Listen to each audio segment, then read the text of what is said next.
Recent changes to 529 education savings plans could now help fund your retirement. What? Which makes them unicorns because they can now fund both college and retirement. What is a 529 plan, and how can you use it to fund college and retirement?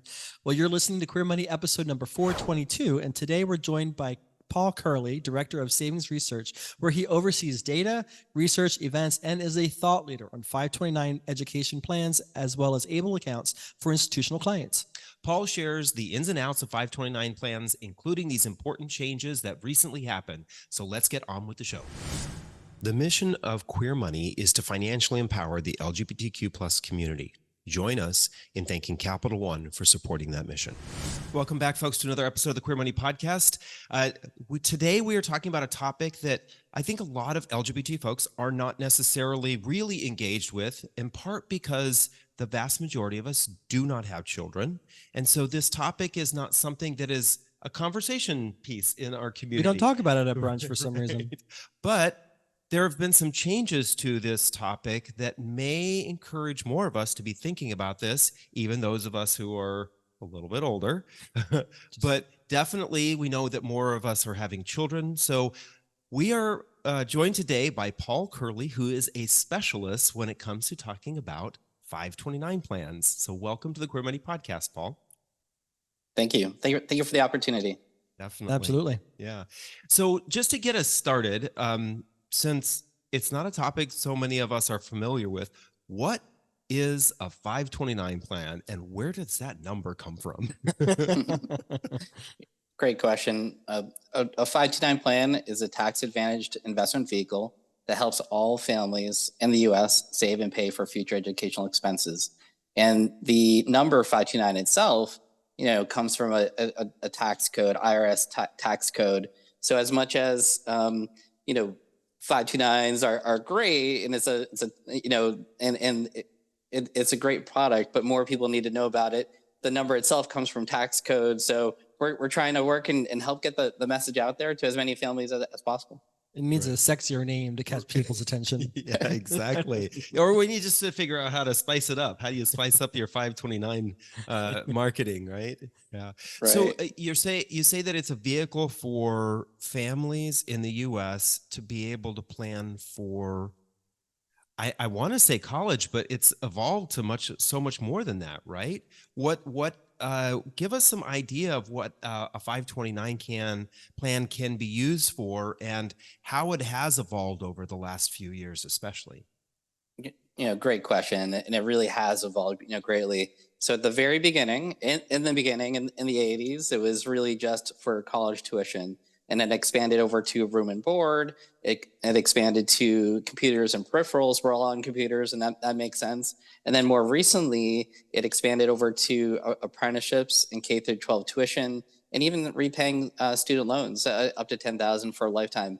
And what's really cool and intriguing is that next year we're going to start to be able to roll over 529 assets over to Roth IRAs.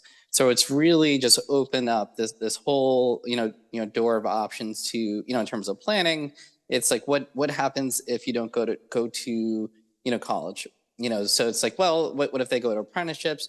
As we were talking briefly before, if someone doesn't go to college because they become disabled, you can roll the assets over to ABLE accounts now, which is a very similar parallel product for those with a disability. But what if they just don't go at all? Now there's the option to roll over the assets over to Roth IRAs for retirement, because as much as no one saves enough for college, definitely no one saves enough for retirement. So there's all this interwebbed work, and so it's a great great development. So. Yeah, so I think initially when I was working on the phones at Charles Schwab, the upsell at that time was, well, if the student doesn't use all the money or doesn't use any of the money, it can go to another beneficiary.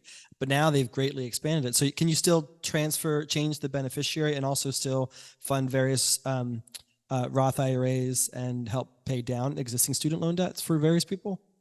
What's really been fun, I've been covering 529 since 2010, is that there's all these different inner workings, right? So there's the policy has been passed from a legislative perspective, but how that gets implemented is still to be announced, TBD. So there's a lot of the different, ins and outs, but there's really only 7 bullet points. Lifetime cap of 37,000. There's the annual cap, which this year is 6,500. So we'll take a couple different years. It's really meant to be rolled over to the beneficiary of the 529 plan. So that money will go to that person. But the question around can you change the beneficiary? That still is a question mark, because there's a couple different time period rules. One is that it has to be in the account for like the 529 account needs to be open for 15 years. The other is that you're looking at the assets as of 5 years ago. So that the asset, the 35,000 or 6,500 per year has to be in there 5 years ago. But you bring up a very good question, like what about this operational question of like, okay, so what happens if you change that one beneficiary to 5? Does that sort of or just change one beneficiary to one beneficiary? Can you roll it over to that one person? I think that's a very intriguing question. I think just from a progressional perspective, just as a big picture, it's like, oh, what happens if, Timmy doesn't go to college? Like, well, now you can roll it over to the Roth IRA. And so that's sort of like where the legislative piece kind of halted. And then it's like, but then there will be correctional changes. It's sort of the it's called like technical changes to bills to sort of like add in those elements. But you have a very good point. Like, what about all these different scenarios that are beyond the more traditional 80% of bread and butter type of activity, and so that's a very good question. TBD. We're in July. We have a couple of months until 2024. So we'll see where we are by the end of the year. So yeah, it does seem like that's a very common thing when legislation gets passed. It gets passed, and then they just kind of hand it off to the IRS and say, here you go, you figure out how to make this work, you figure out how to define this, and that's I think that's the struggle with a lot of this kind of legislation that has a tax implication, is that there's a lot of goodwill or intention with what they want to do. And folks, what we're really talking about is this came out of the Consolidated Appropriations Act of 2023, that this is where this change has happened, that folks can choose to move money from a 529 plan into a Roth IRA. But let's kind of get back to the 529 plan. What are some of the differences or benefits, why someone, either a parent, a grandparent, an aunt or uncle, or a friend may want to start a 529 plan for a beneficiary, and why may you want to start one for yourself? Well, I do think that, broadly speaking, like why would someone want to save for education? Well, education is very important. It's critical. It's just, just having that education has many different metrics, and broadly speaking, there's a number of benefits, not just for the person, but the community at large. And so I do think that the value of education is important. A number of people do just save in a bank account. So we're previously, there used to be very low interest rates, and at the current rates, it's higher. But even with that higher interest rate, it is taxed. So for 529 plans, there's two different major layers. There's the federal benefits. So you put the money in, it grows tax deferred, and when used for qualified expense, such as college tuition or any of those qualified expenses we talked about, it's tax exempt. So you don't even report it on your return. You'll get a 1099, but it's really just to show the paperwork that the distribution took place, but it's qualified, so there's no taxes. At the state level, roughly 34 states provide state tax deductions or state tax credits on that money coming in. So you put the money in, you get a state tax deduction or credit, and then it grows tax deferred. And then when used for qualified expenses, it's comes out without any tax or penalty, like that. So that's one of the main benefits overall from a just pure tax perspective. there are benefits from a financial aid perspective that it is, just, looked at as a beneficial way. It's a very, cheap estate planning tool as well. So like instead of a trust, which may be expensive, there's annual cost to, trust, but to the extent that you can name a beneficiary on a 529 account in case, something happens. So there's that built-in estate planning tool, but it's also just a way to sort of set it and forget it. We're talking about David Bach earlier, just automatic contributions every month, putting in 1% of your income or $50, a month. The average contribution actually works out to $6 a day, right? So we're not talking about like, I have to be a millionaire to open and fund an account.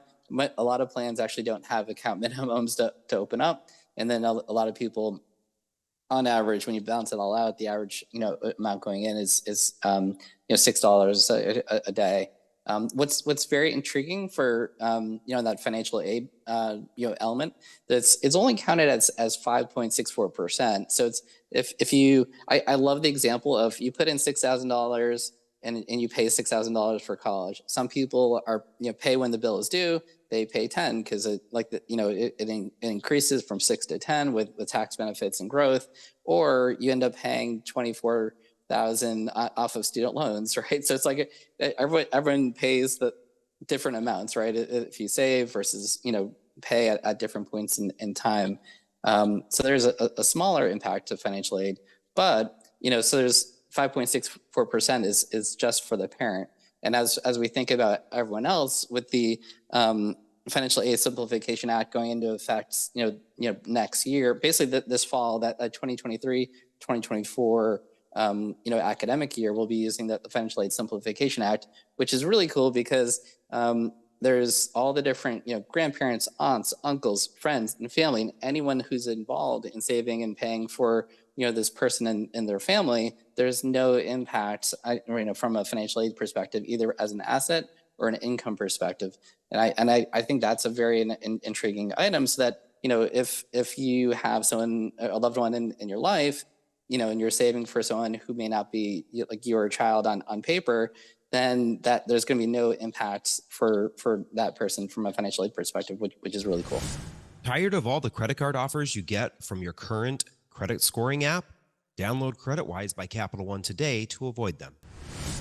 Gotcha. So that's a significant change, though, right? Because I think that was one of the risks. Because is still the max contribution to a single plan over a lifetime still $135,000, or have they increased that?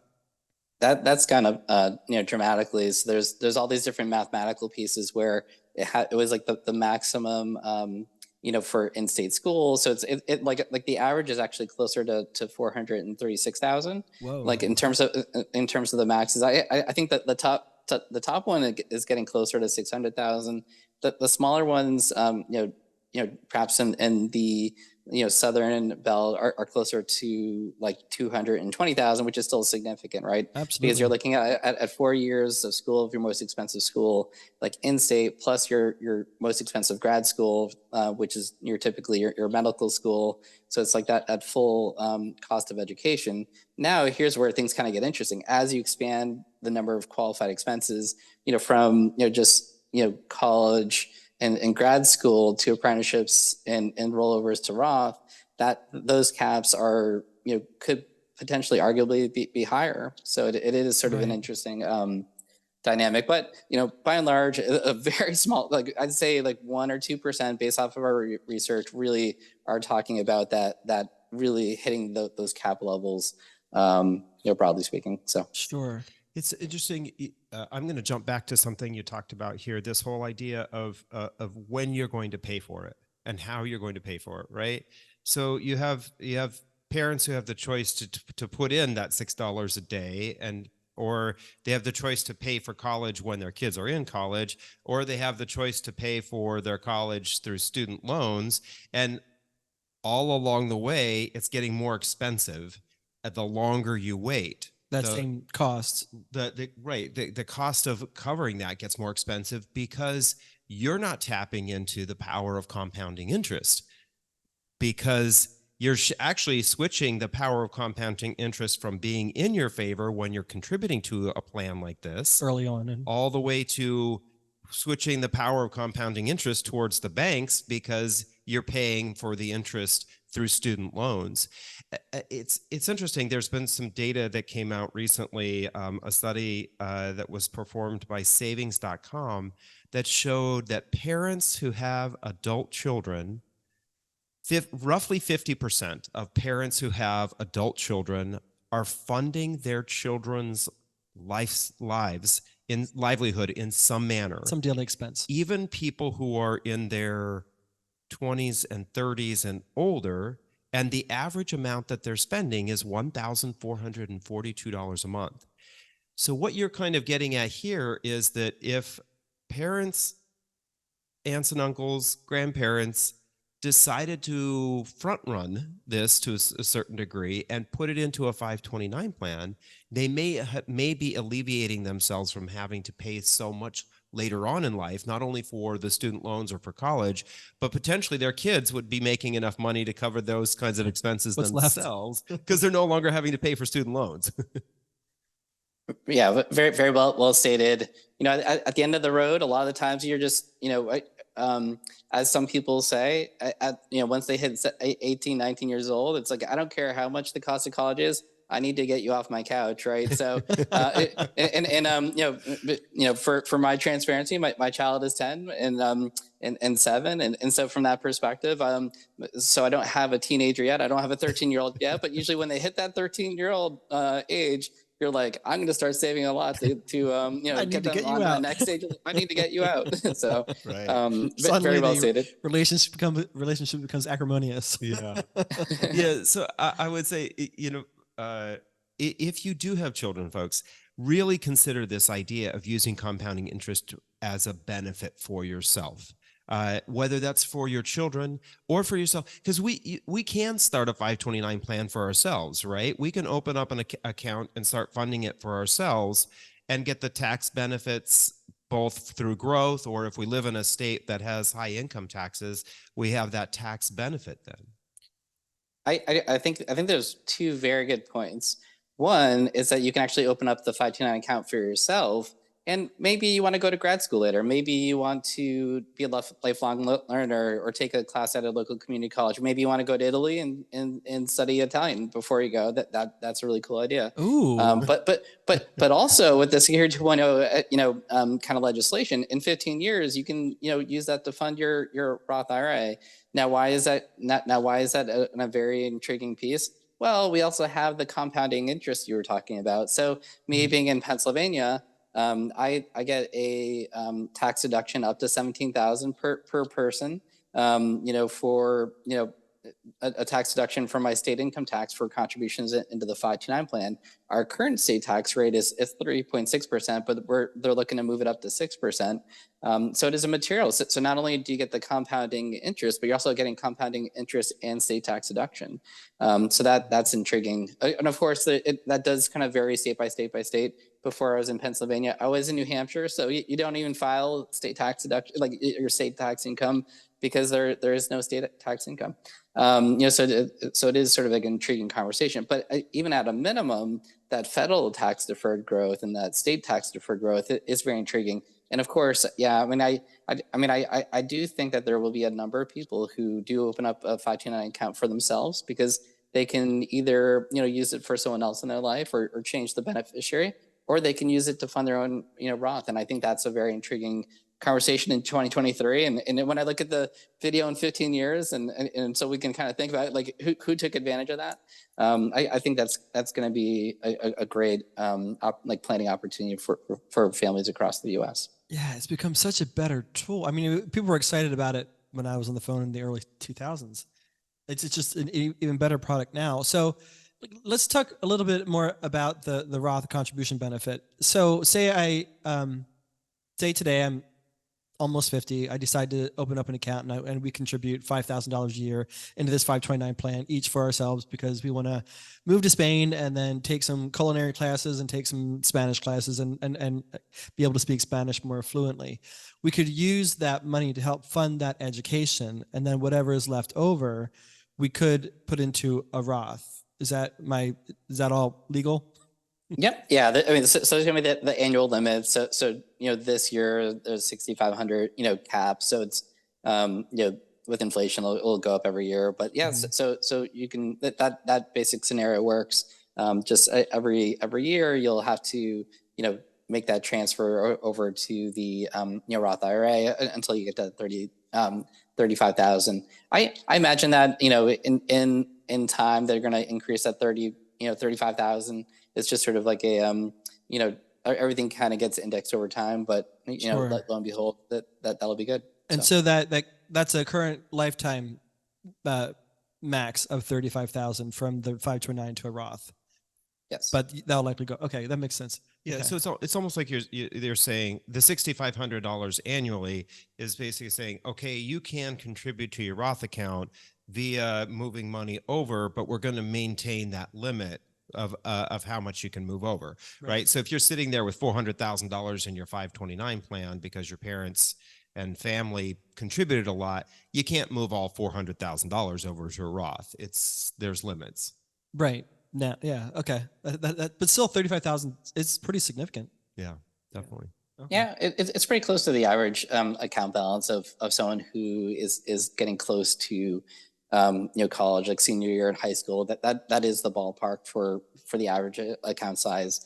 Of course, that brings into another issue that the average balance is only close to when you're at Penn State, or like maybe if you're in Florida, like 2 years of undergrad, or if it's a more private school, like Boston College or Emory, that's only like one semester, right? So Yeah. we're not when we think about the opportunity for growth, yeah, there's there's a lot of opportunity for people to save more. But I think one of the great telling points we've seen so far is really that people, I've run into people who have been saving with a 529 plan, and they're like, I don't know if my child will go to college. Now I feel stupid for having to open up a 529 account, because what if they just don't go? It's like, Mhm. well, now you can roll it over to Roth, and it's just a mind opener for those.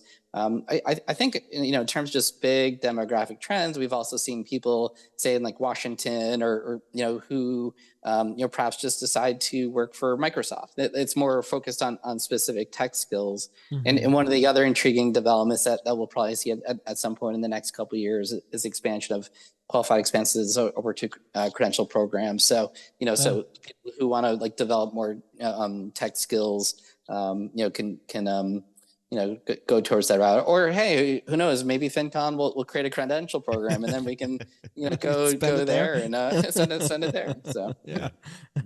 So interesting. So like, why, like, yeah, if you're the favorite gunkle and you have a new niece or nephew who just became born, you can open up a 529 plan for them, start funding that for them to help them prepare for college. But even if you're in your 30s, 40s, 50s, you can open up a 529 plan for yourself for uh, a way to enhance your quality of life when you're in retirement or later in life, and you want to learn some of these new skills and continue to challenge yourself, but you decide that you're not going to use all that money. There's still that backup reserve that you can put it now into a Roth. So both you and your new niece and nephew can have an amazing life together. Yeah. I love that. It's I love this, also love this idea that you brought up, that there is some fun education out there Yeah. that you can use this money for. And there are lots of people who are lifelong learners. They want to go to culinary school when they're in their 60s, or go to Italy and take Spanish or take Italian classes. But a lot of these accounts are they're an investing account, right? So it's not like, it's very similar to a 401k that you put the money in, but there are decisions that need to be made to make it grow, right? And there are fees that are associated with these accounts. Can you touch on that a little bit? How does that work? Who makes the investing decisions? What are some suggestions on where we do this? yep. And for I'll tackle the fee question first, then we can kind of go over to the investment, decision making process, later. But from by and large, there's about 16 million 529 accounts now. There's over 400 billion in assets being saved. So but wow. the reason why I talk about the larger scale is that the initial account opening fees have pretty much gone away. But like, you just want to make sure that there's not like an account opening fee when one opens up the account. There's also fees along the way of, perhaps like an annual maintenance fee. So just making sure that you're aware if there's initial account opening fee, and then like an annual maintenance fee.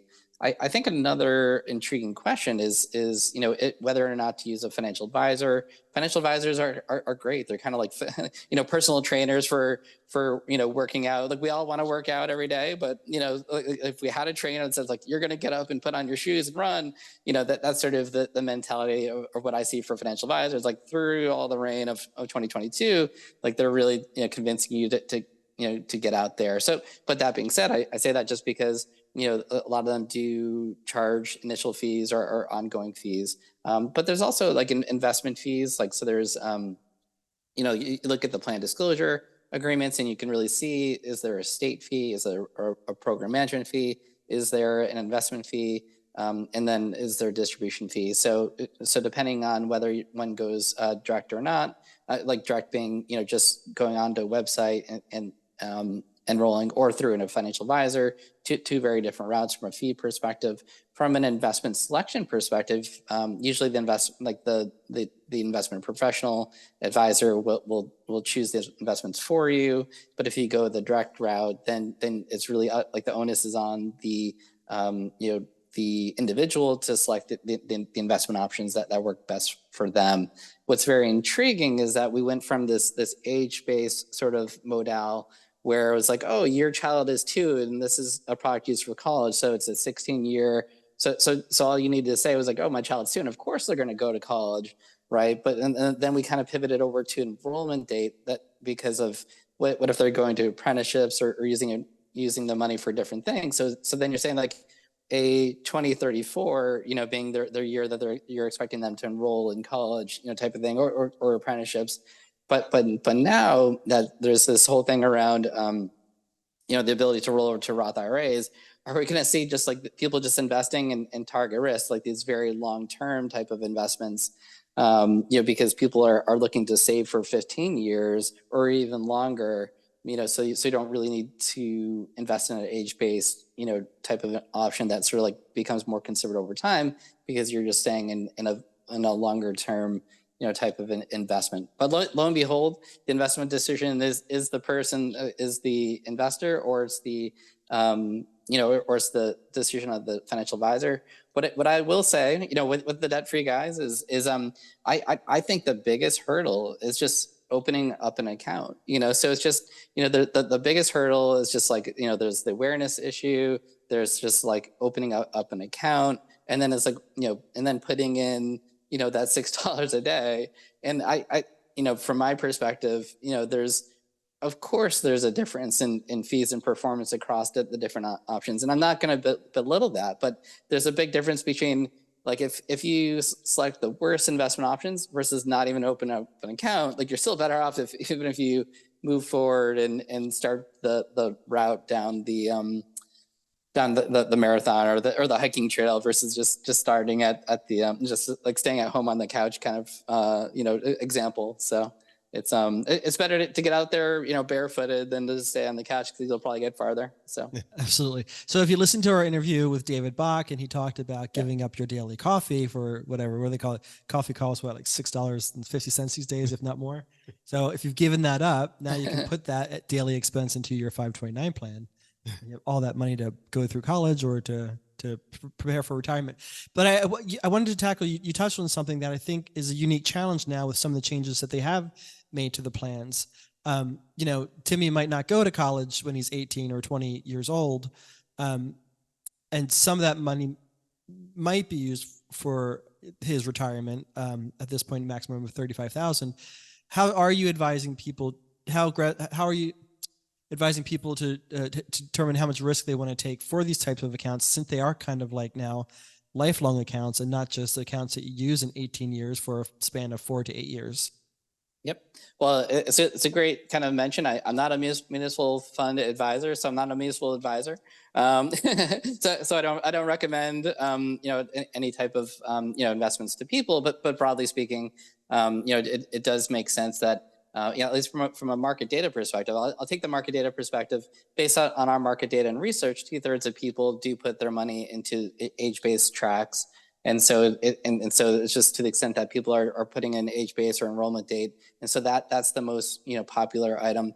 There's also the target risk perspective of, going risky or going conservative. And then also just the individual investment options, which are much more for newer type of investment options, like ESG investing. But it does make sense, broadly speaking, that people sort of align their longevity, like how long they are looking to invest for, with their level of risk, and then obviously as well, balancing that with all the other things that are going on, with their life. So some people have, use a 529 account and have a brokerage account and all these other type of ways to fund college. And so they can be, very risky with 529s, where some people, they may just be using one vehicle to save and pay for education. So they may have to be more conservative. And I think the best answer that I've ever heard, which was, whatever helps you sleep well at night. So if you're not sleeping at night because you're just not feeling good about the risk, either just tone down the risk or talk to the advisor who may be able to really help you guide through. It's like, well, this may feel risky, but based off of long-term averages and things like that, they may be able to kind of educate you to make you feel more calm. So as you know, the investing space is as much of a mental game as it is the Especially functional lately. game. Yeah. Post-COVID.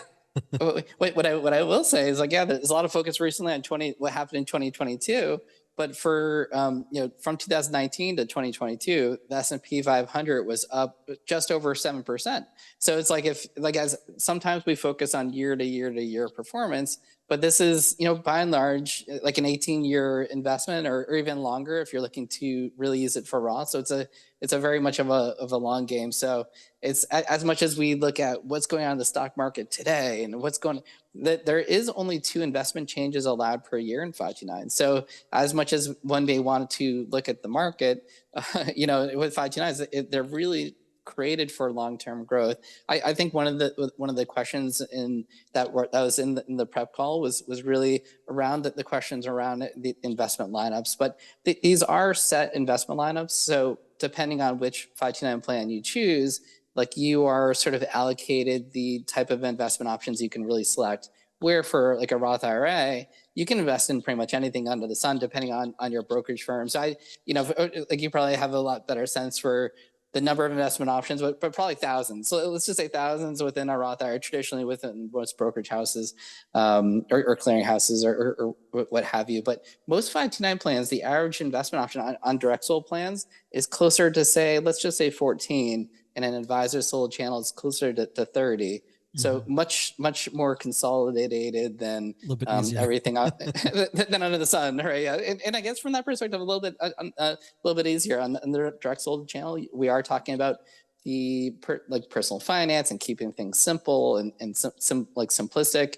It's sort of like when you go into the shoe store, right? In the old traditional manner, it's if someone shows you 2 shoes, you'll make a quicker decision than 100 options, right?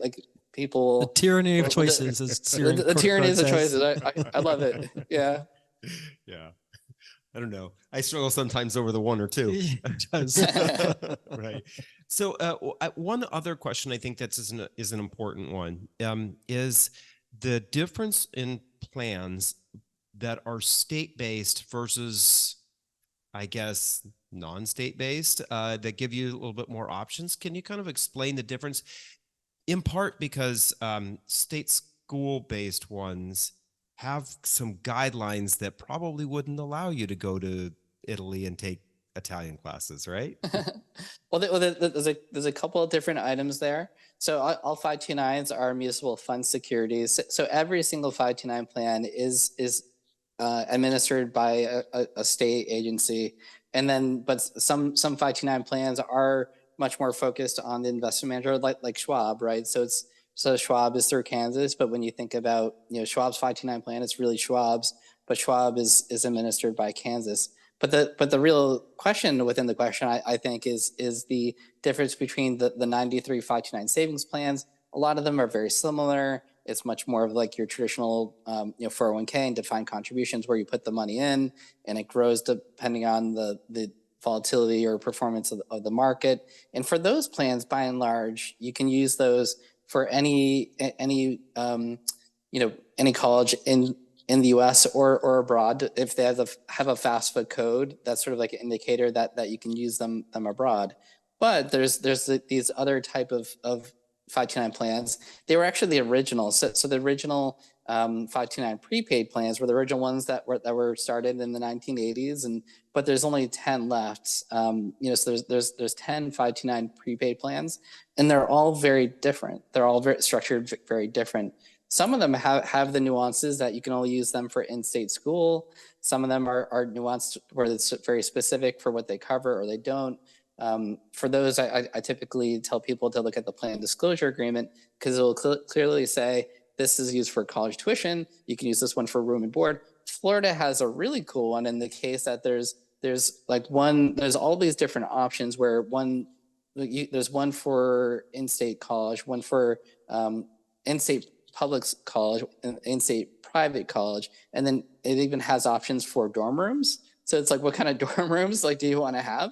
So it's really sort of like broad, because it was I want to say Senator Graham sort of like championed the initial launch of 529 plans in Florida in the 1980s. But there's all these different nuances in terms of what they cover, what they don't. But what I think is very educational for pretty much everyone, and part of my sort of Got Mail campaign, is read the plan disclosure agreement. There's all this information everywhere about 529 plans, but the plan disclosure is what tells you what is and what is not, and for your specific plan. But the 529 prepaid plans, some of them prepay the tuition. So some of them say you put in X and this pays for one semester of college, or you put in Y and this is one for the percentage of the 1 year of tuition. Where some of them are actually, they're called prepaid, but they're really they invest in a bond index that is guaranteed to kind of grow at a certain rate of increase over time. And those are almost not actually not technically a prepaid plan. So so Massachusetts prepaid plan is actually not a prepaid. It's a prepaid plan. It's not a 529 prepaid plan. So it is kind of neat. So for the prepaid sort of world, take a look at the plan disclosure agreements. But for anyone, it is kind of good to look at it, because the plan disclosure agreement has investment options, the fees, the initial fees, the ongoing fees, all those different kind of components.